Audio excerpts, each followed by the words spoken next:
আসসালামু আলাইকুম। সুপ্রিয় শিক্ষার্থীবৃন্দ, তোমরা কেমন আছো? আশা রাখি তোমরা ভালো আছো। আজকে আমি যে ক্লাসটি নেব সেই ক্লাসটি হলো বর্গের উপরে। বর্গের যে কোনো সংখ্যা যখন আমরা বর্গ করি, কিভাবে আমরা বর্গটা করব সেই বিষয় সম্পর্কে আজকে আলোচনা করব। বর্গের আলোচনায় যাওয়ার পূর্বে আমরা চিন্তা করতে হবে বর্গটা কোথায় থেকে এসেছে। বর্গের একটি বিস্তৃত আকারে যখন আমরা আলোচনা করব, সর্বপ্রথম আমাদেরকে যেতে হবে চতুর্ভুজের কাছে। যেমন চতুর্ভুজ দেখতে এইরকম, চারটি ভুজ দ্বারা সীমাবদ্ধ ক্ষেত্রকে আমরা চতুর্ভুজ বলি। এটা একটা চতুর্ভুজ। চতুর্ভুজের বিভিন্ন রকম আছে। এখানে বিপরীত দুইটি বাহু পরস্পর সমান, তার নাম হলো আয়তক্ষেত্র। আয়তক্ষেত্রের যখন আমরা ক্ষেত্রফল নির্ণয় করতে যাই, তখন আমরা বড় যে বাহুটা আছে তার নাম হলো দৈর্ঘ্য, আর ছোট বাহুটার নাম হলো প্রস্থ। এখন তার ক্ষেত্রফল কত হবে? দৈর্ঘ্য গুণন প্রস্থ। দৈর্ঘ্য যদি আমরা 5 মিটার ধরি আর প্রস্থ যদি এখানে 4 মিটার ধরি, তাহলে তার ক্ষেত্রফল হবে 5 গুণন 4।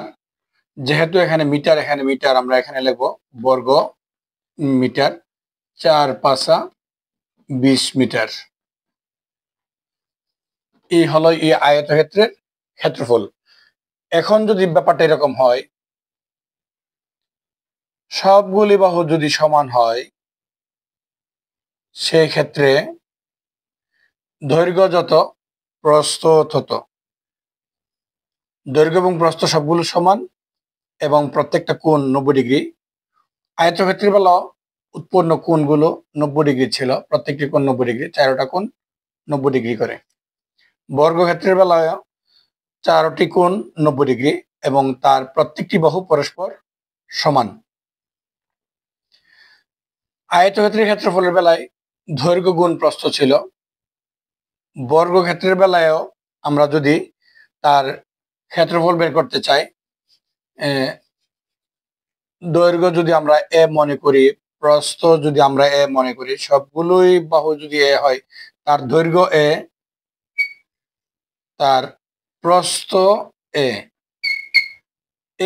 এ গুণ করলে এর উপর পাওয়ার আছে 1, এর উপর পাওয়ার আছে 1, গুণের বেলায় পাওয়ারে যোগ হয়, এ স্কোয়ার হবে এখানের মধ্যে।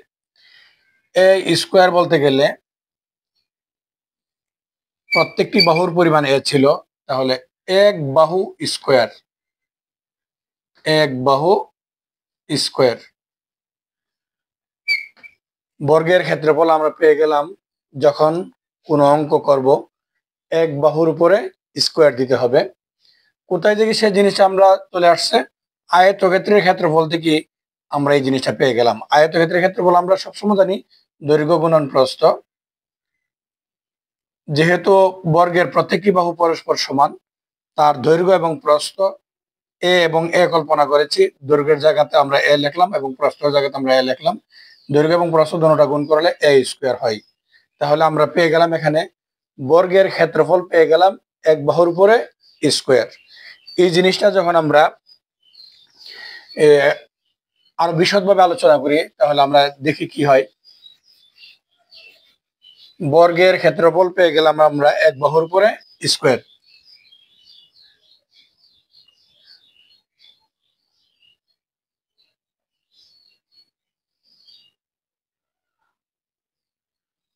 এটাও আরেকটা বর্গ আমরা অঙ্কন করলাম।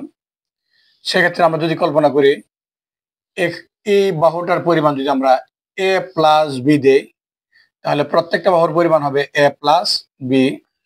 যেহেতু বর্গের প্রত্যেকটা বাহু পরস্পর সমান, এই দিক দিয়ে এ প্লাস বি, এই দিক দিয়ে এ প্লাস বি। আমরা এখান থেকে এই জায়গাটা কল্পনা যদি করি এ, আর এই জায়গাটাকে যদি আমরা কল্পনা করি বি, আবার এই বাহুটার ক্ষেত্রেও এই অংশটার নাম যদি আমরা এ দিই আর এই অংশটার নাম বি দিই, এই বাহুটা যদি বি হয়, এই অংশটাও বি হবে, এই অংশটাও বি হবে। এই অংশটার নাম যদি বি হয়, এই অংশটার নাম বি, এই অংশটার নাম বি। এই বাহুটার এই অংশটার নাম যদি আমরা এ দিই, এটার নাম এ, এই পাশটার নাম এ। তাহলে আমরা প্রত্যেকটা বাহুকে যখন দুই ভাগে ভাগ করি, একটা অংশের নাম এ দিই আর একটা অংশের নাম বি দেই, দিয়ে যখন একটা চিত্র অঙ্কন করব, তখন আমরা এই চিত্রটার ভিতরে চারটি অংশ পেয়ে যাব।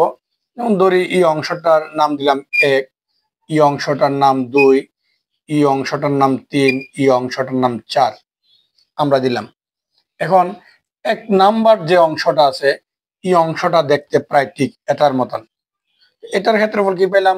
এক বাহু স্কোয়ার। তাহলে এখানে এক বাহুকে এ, এর উপরে স্কোয়ার। দুই নাম্বার যে গড়টা পেলাম, তার দৈর্ঘ্য হলো এ আর প্রস্থ হলো বি। এটা দেখতে ঠিক আয়তক্ষেত্রের মতন। আয়তক্ষেত্রের ক্ষেত্রে আমরা সবাই জানি দৈর্ঘ্য গুণন প্রস্থ। এখানে দৈর্ঘ্য হলো এ আর প্রস্থ হলো বি, এ বি। তিন নাম্বার যে গড়টা পেলাম, সেই গড়টা দেখতে ঠিক আয়তক্ষেত্রের মতোই। সেটারও ক্ষেত্রফল দৈর্ঘ্য গুণন প্রস্থ। এখানে দৈর্ঘ্য কা সমান এর সমান আর প্রস্থ বি। তাহলে এখানেও আমরা পেয়ে গেলাম এ বি। একদম ছোট যে গড়টা আছে, এটা ঠিক বর্গের মতো, তার প্রত্যেকটি বাহু পরস্পর সমান। তার ক্ষেত্রফল হলো এক বাহুর উপরে স্কোয়ার, বি স্কোয়ার। এখন যদি আমরা এই চারটা জিনিস যখন যোগ করব, তাহলে আমরা কি পাইব? প্রত্যেকটা যদি আমরা যোগ করি, যোগ করলে এখানে আছে এ স্কোয়ার, এখানে আছে প্লাস এর এবি, এখানে আছে প্লাস এর এবি, আমরা এখানে লিখবো প্লাস এর টু এবি। এখানে আছে বি স্কোয়ার, আমরা এখানে লিখবো বি স্কোয়ার। তাহলে বর্গের ক্ষেত্রফল আমরা পেয়েছিলাম এক বাহু স্কোয়ার। এক বাহুটা এখানে কে ছিল? এক বাহুটা ছিল এখানে এ প্লাস বি। তাহলে এ প্লাস বি এর উপরে স্কোয়ার। তাহলে আমরা কি পেলাম? A plus B whole square equal to A square plus two A B plus B square. আমরা এটা পেয়ে গেলাম। যে কোনো সংখ্যাকে যখন আমরা পাবো, বীজগাণিতিক সংখ্যা হোক আর মূলদ সংখ্যা হোক, আমরা যখন পাবো তখন এটাকে বর্গ করলে এক বাহুর উপর আমরা স্কোয়ার দিয়ে দেব। যেমন এরকম যদি হয়,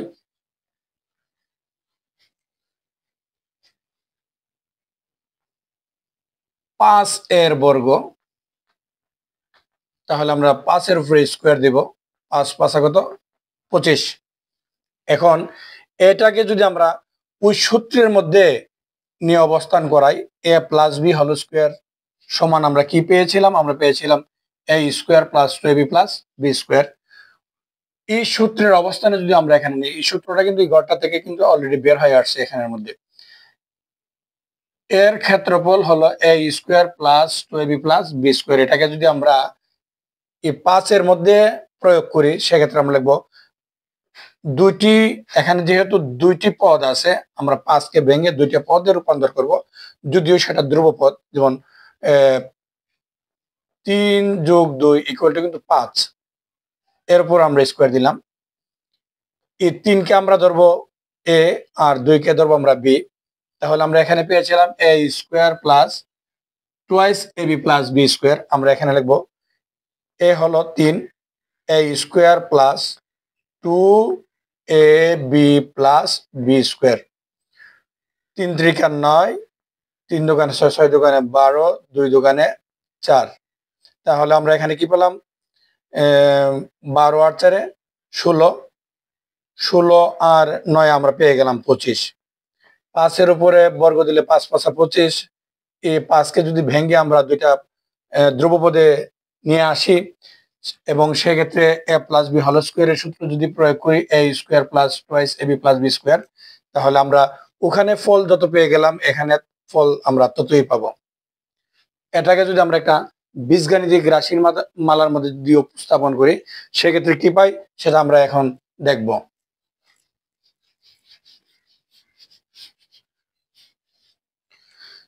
যেমন আমি একটা বীজগণিত রাশি লিখলাম 2a প্লাস 3b এর বর্গ,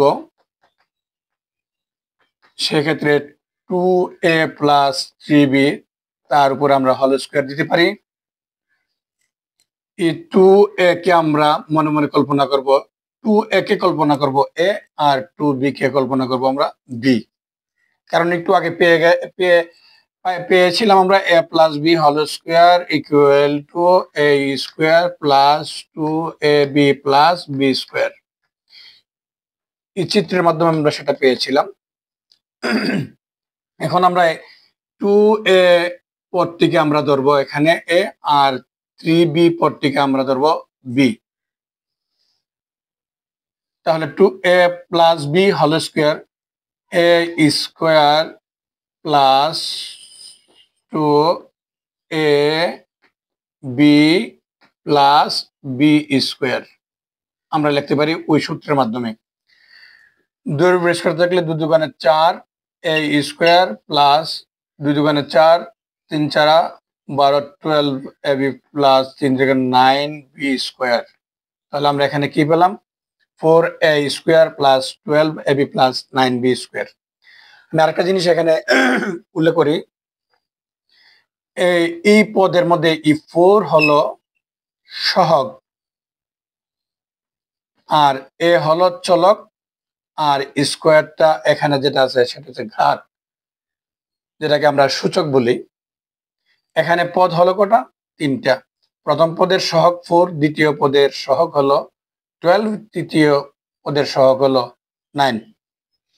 এইভাবে আমরা যে কোনো সংখ্যাকে, আমরা বীজগাণিতিক সংখ্যাকে বর্গ নির্ণয় করার কথা বললে আমরা বর্গ নির্ণয় করতে পারবো।